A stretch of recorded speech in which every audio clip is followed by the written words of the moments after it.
Excuse me ചേട്ടാ, എന്നെ ആ മെട്രോ സ്റ്റേഷൻ വരെ ഒന്നാക്കി തരാവോ? സോറി, പറ്റില്ല കേട്ടോ. ചേട്ടാ, ഇവിടെ വേറെ വണ്ടിയൊന്നും കിട്ടിയിട്ടില്ല.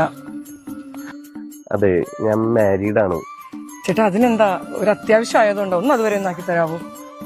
കുട്ടി, ഞാൻ മാരീഡ് ആണ്. എന്റെ ഭാര്യയ്ക്ക് ഇങ്ങനെ വേറൊരാളെ വണ്ടിയിൽ കയറ്റുന്നത് അത്ര ഇഷ്ടമൊന്നും ഇല്ലാത്തതാണ്. മനുഷ്യനാണ്.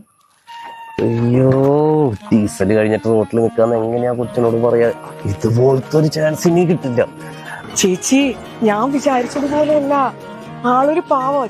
യൂബർ ബുക്ക് ചെയ്യാം, എന്നിട്ട് കൊണ്ടാക്കണതിന്റെ ഇടയിൽ നമ്പർ വാങ്ങാം. ചേച്ചിയുടെ ഭാഗ്യമാ ഇങ്ങനൊരു ഹസ്ബൻഡ്. ഇനി ഒളിച്ചു നിൽക്കൊന്നും വേണ്ട, ചേച്ചി ഇങ്ങ് വന്നേ. കേട്ടില്ലേ, ഞാൻ എപ്പോഴും പറഞ്ഞല്ലോ ചേട്ടനെ പറ്റിട്ട്. ഞാൻ നിങ്ങളുടെ വീഡിയോസ് ഒക്കെ കണ്ട് വെറുതെ ഒന്ന് ടെസ്റ്റ് ചെയ്തതാ. ഇതെന്റെ ഫ്രണ്ട് നീനു.